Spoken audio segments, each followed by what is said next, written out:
স্ক্রিনে একটি ভিডিও দেখছেন যেখানে দেখা যাচ্ছে যে একটি কাপল হজে গিয়েছে।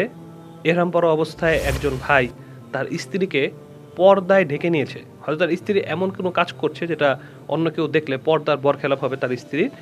সে কিন্তু এহরাম পরা অবস্থায় তার স্ত্রীকে পর্দায় আগলিয়ে রেখেছে। আর অন্যদিকে আমাদের বাংলাদেশে দেখা যায় কিছু ভাই আছে তার নিজের স্ত্রীর ছবি ফেসবুকে দেয়, এবং কিছু ভাই আছে কাপল ব্লগের নামে তিনি ওয়াশরুমে কি করছে, তিনি বেডরুমে কি করছে, এই ভিডিওগুলো তারা প্রকাশ করছে। তাহলে এই যে ভাই এহরাম পরা অবস্থায় যে কাপল এবং যারা এই ধরনের কাপল, এদের মধ্যে পার্থক্য কোথায়? এদের মধ্যে পার্থক্য হলো দায়ুসের। এই কাপল যারা হজে আছেন তারা দায়ুস নয়, এবং যারা এরকম ছবি পোস্ট করে, ভিডিও পোস্ট করে, তারা দায়ুস। দায়ুস কি? আল্লাহ রাসূল সাল্লাল্লাহু আলাইহি ওয়াসাল্লাম বলেছেন দায়ুস হলো ওই ব্যক্তি যে তার ঘরে অশ্লীলতার প্রচার প্রসার করতে সাহায্য করে বা বাধা দেয় না। মানে যে পুরুষ তার স্ত্রী বেপর্দায় ঘুরে, তার মেয়ে বেপর্দায় ঘুরে, তার গায়ে লাগে না, তিনি না করে না, তিনি নিষেধ করে না বা তাদের পর্দায় আনে না, সে হলো দায়ুস। এবং দায়ুসের পরিণতি কি? আল্লাহ রাসূল সাল্লাল্লাহু আলাইহি ওয়াসাল্লাম বলেছেন দায়ুস কখনো জান্নাতে যাবে না। মানে দায়ুস জান্নাতে যাবে না, এটা আল্লাহ রাসূল সাল্লাল্লাহু আলাইহি ওয়াসাল্লাম বলেছেন। কত ভয়াবহ একটি ব্যাপার। কিন্তু আমরা হরমেশাই সহজে কোথাও ঘুরতে গিয়েছি, আমার স্ত্রীর এখানে ছবি নিয়ে ফেসবুকে দিচ্ছি। কাপল বগলরা কি করছেন?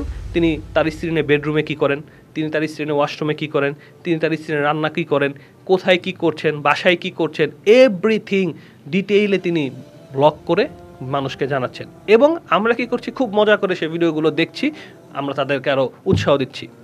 এখানে আরেকটি হাদিস বলতে চাই, আল্লাহ রাসূল সাল্লাল্লাহু আলাইহি ওয়াসাল্লাম বলেছেন কেউ যদি কাউকে ভালোর দিকে ডাকে তাহলে সে পরিমাণ সব সেও পাবে যে ডাকলো, এবং কেউ যদি কাউকে খারাপের দিকে ডাকে সে যে খারাপ কাজগুলো করবে সে পরিমাণ গুনাহ সেও পাবে। এর মানে তারা খারাপ করছে আমরা দেখছি, তাহলে গুনাহ আমাদেরও হচ্ছে, তাদের একার কিন্তু হচ্ছে না। এবং এটা কিন্তু মারাত্মক গুনাহ, ফাহেসা কাজ। যে কাজগুলো আমরা করছি, আমাদের চিন্তা চেতনা ভাবা উচিত যে একটা ভিডিওতে একটা মানুষ হজের সময় যেখানে মানুষ আল্লাহ সুবহানাহু ওয়া তাআলার ইবাদত করতে যায়, সেখানে মানুষ এই চিন্তা চেতনা থাকে না যে কার নারী দেখবো, কার বউকে দেখবো, এরকম চিন্তা চেতনা কারো থাকে না। সে সময়ে ভাই কিভাবে তার স্ত্রীকে সে আগলিয়ে রেখেছে, কিভাবে তার স্ত্রীকে সে পর্দায় রেখেছে, এটা একটা শিক্ষার বিষয়। আর আমরা কি করছি? আমরা আমাদের স্ত্রী, আমাদের মেয়ে নিয়ে ফেসবুকে অনলাইনে পোস্ট করাই মানে আমাদের কাছে একটা বীরত্ব। কিন্তু এটা বীরত্ব না, এটা হলো কাপুরুষতা।